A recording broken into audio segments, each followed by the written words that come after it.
Next, I want to go to the third round pick, number 70 overall. They go to Alabama and get Byron Young. Now, I want to explain this pick because we have literally thousands of new viewers. But the Raiders' internal middle rushing defense was horrible. It was really, really bad.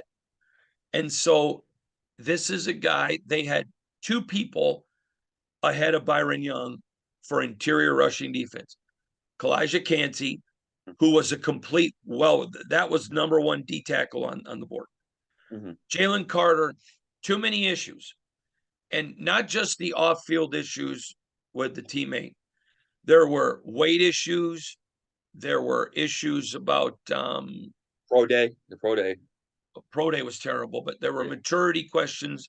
There were just a lot of issues with Jalen. I know several teams. I know for a fact people, oh, Jalen's still on the board. No, he was not on the board for them at 7. Just wasn't there. It's just like I was literally. People were talking about, oh, the Raiders are looking for a lineman at 7. No, they were looking for you. How many months did I tell you? Best Pass rush. defensive player available. But they had to do that to create interest in case of a possible trade. But no, they were not looking at for an offensive lineman at 7. Anyways, I'm sorry. I get frustrated when people. I want the Raider Nation to get the best information. Anyways, but Byron Young, there were other tackles they had higher on their board. Again, Clancy was one. Carter, talent wise, but he was not there. Down here, he would have been. But this is the guy that they had with their best interior rush defense grade as a tackle. He's ferocious. He's a beast. He has a motor. He just keeps coming. Now, he's only going to play first and second down, but they don't need him on third because now they can put Chandler Jones on one end, Max Crosby on the other, and move Tyree to the middle and do a 3-man rush with 3 awesome pass rushers. They needed that interior gap filler, the space eater. Spillane, the middle linebacker they just signed from Pittsburgh.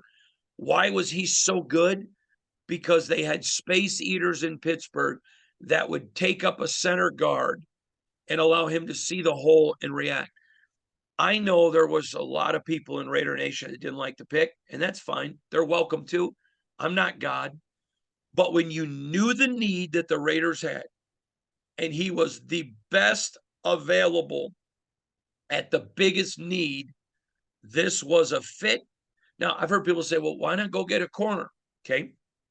They've signed a bunch of corners this offseason. You just don't know their name.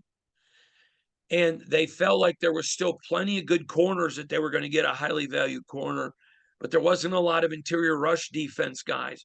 And knowing that need, they go with Byron Young. I gave it a B. I thought it was a good pick for what the Raiders wanted, what the Raiders desperately needed to get that guy to fill that role. I know a lot of people didn't like it. That's fine. I know a lot of people around the league really respected it. What was your thoughts on the Byron Young pick? I think a B is a solid grade there. I think that it's not a sexy pick because a run stuffing DT in 2023 isn't, but it's still a necessary role you need on your football team. And like we had talked about, you mentioned again today, the Raiders didn't stop the run at all in 2022. So you knew they were going to this offseason look to shore up the middle of their defense, whether it was at linebacker or especially up front. Um, this guy came from Alabama and obviously gets overshadowed a little bit in the Alabama defense because he's doing some of the dirty work there in the middle, as opposed to guys like like Will Anderson or Terry Tuoto or some of one of their other pass rushers. Um, but he can fill a role, and I think that he's a guy who's coming in to play a specific role and be counted on from day one. I think it's a solid pick. I think that he'll be a contributor early on. So I think a B there in the third round makes total sense.